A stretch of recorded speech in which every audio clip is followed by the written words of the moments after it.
बहाली में उम्र सीमा में छूट का आयोजन किया जाए। माननीय हाईकोर्ट ने भी आदेश पारित किया है। उसके आलोक में 4257 पदों पर अतिथि शिक्षकों का अतिशीघ्र समायोजन किया जाए। जो भी लोग, माननीय न्यायालय का स्पष्ट आदेश है, जो भी लोग 13-15 में, 14-16 में, 15-17 में, 16-18 में DLED और DL के माध्यम से 2 वर्षीय प्रशिक्षण पूर्ण किए हैं, उन्हें प्रशिक्षण पूर्णता की तिथि से समस्त आर्थिक लाभ प्रदान किया जाए।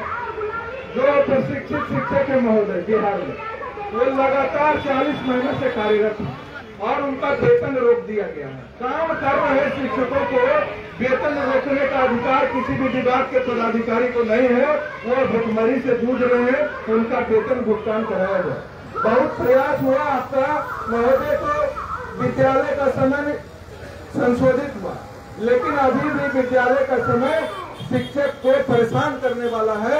विद्यालय का समय 5.5 घंटा से अधिक ना हो, यह संशोधन एक बार कराया जाए। आप बहुत बात इस बात से उठाए हैं कि पूर्व की तरह शनिवार को विद्यालय हाफ डे होना चाहिए, तो इसमें क्या दिक्कत है? शिक्षक इतने मनोयोग से पढ़ा रहे हैं, गुणवत्तापूर्ण शिक्षा में बिहार नए आयाम को गढ़ रहा है। अब उस शिक्षक को इस तरह से जलील न किया जाए, शनिवार को भी हाफ डे निर्धारित किया जाए। 5 सितंबर को धरना प्रदर्शन में शामिल होने वाले लोगों का 1 दिन का वेतन काट लिया गया है, उनका भुगतान कराया जाए। 10 फरवरी और 13 फरवरी को पटना में आयोजित धरना प्रदर्शन में भाग लेने वाले शिक्षकों का वेतन कटौती कर ली गई है, उसका भी भुगतान आपके माध्यम से सरकार करे। यही अपील आज आपकी उपस्थिति में हम बिहार सरकार से कर रहे हैं। महोदय, कुछ बात स्पष्ट है, अगर यह सरकार सभी लोगों के लिए काम कर रही है, हम बहुत खुश हैं। बिजली फ्री हमको भी लाभ है, सबको लाभ है बिजली, वृद्धा पेंशन बढ़ा, सब बढ़िया बात है।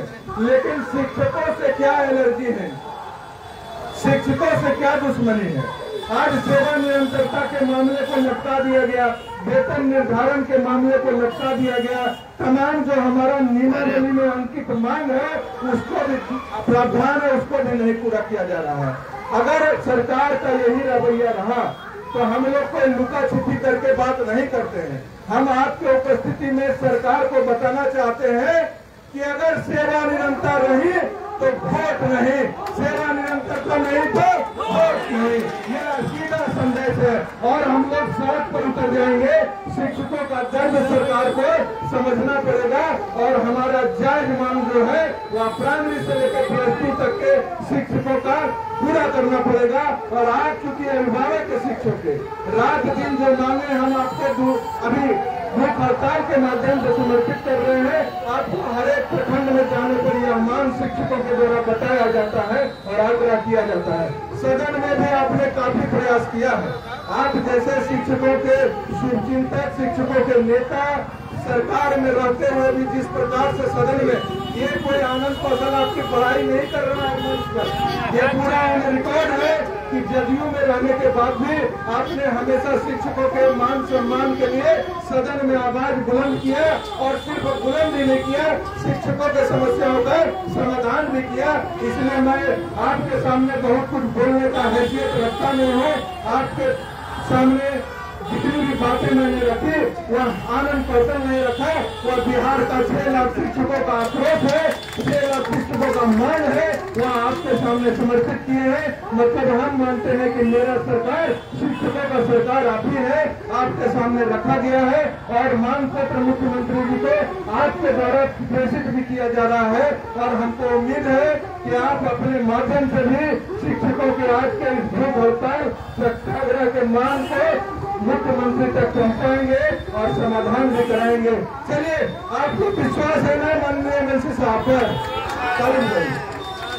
शिक्षक एकता जिंदाबाद, शिक्षक एकता जिंदाबाद। हमने माननीय एमएलसी साहब को सादर अनुरोध करता है कि बहुत उम्मीद लेकर के बिहार के 38 जिला से शिक्षक पधारे हैं। आप उनकी मांग को पूरा करवाइए। आज पर्व के दिन भी शिक्षक पटना में अपनी मांग को लेकर के संघर्ष कर रहे हैं, तो आपसे उम्मीद है कि सरकार तक पहुंचाकर इन मांगों को पूरा कराने की कृपा करें। मैं अनुरोध करता हूं कोसी शिक्षक निर्वाचन क्षेत्र के माननीय एमएलसी श्री संजीव कुमार सिंह जी से कि मंच पर आए और अपने संबोधन से हमारे अर्पित जिला से पधारे शिक्षक भाई बहन का हौसला अफजाई करें। धन्यवाद।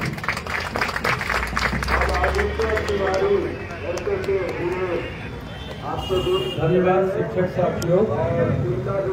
सभी से अनुरोध है भैया शेयर कीजिए अधिक से अधिक। भूख हड़ताल ऐतिहासिक रूप से जारी है और सरकार तक इसको पहुंचाइए। जो घर में है नहीं आए हैं कोई दिक्कत नहीं, अधिक से अधिक शेयर कीजिए और सरकार तक पहुंचाइए। अभी माननीय एमएलसी साहब अपनी बात रखना सुनिए।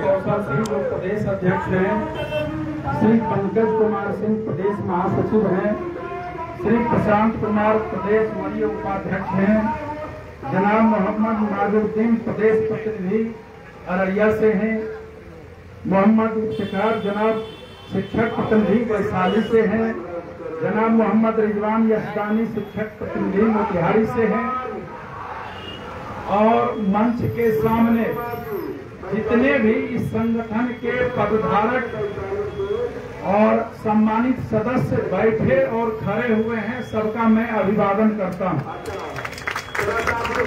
और अभिवादन इसीलिए करता हूं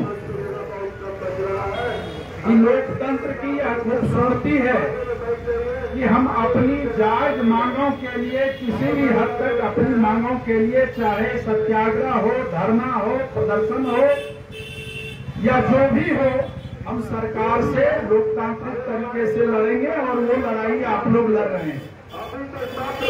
साथियों, अभी भाई आनंद कौशल जी कह रहे थे हम लोगों की हैसियत आपके सामने बात करने की नहीं है। मैं आपसे सहमत नहीं हूँ।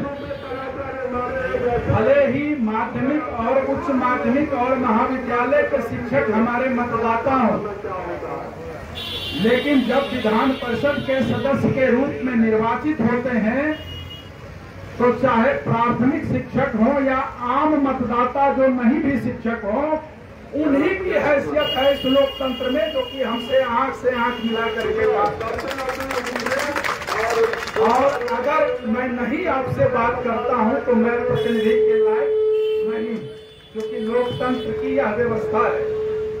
साथियों, हम बहुत समय नहीं लेना चाहेंगे। मुझे भाई आनंद कौशल जी ने इधर लगभग लगता है 5 से 7 दिन पहले बात हुई थी। उन्होंने कहा था हम लोग एक आंदोलन करने जा रहे हैं और चुनाव के पहले ये आंदोलन हमारा बहुत ही महत्वपूर्ण मायने रखता है, क्योंकि सरकार के द्वारा जो भी नियमावली राज्य कर्मी के नाम पर बनाई गई है वो सही नहीं है।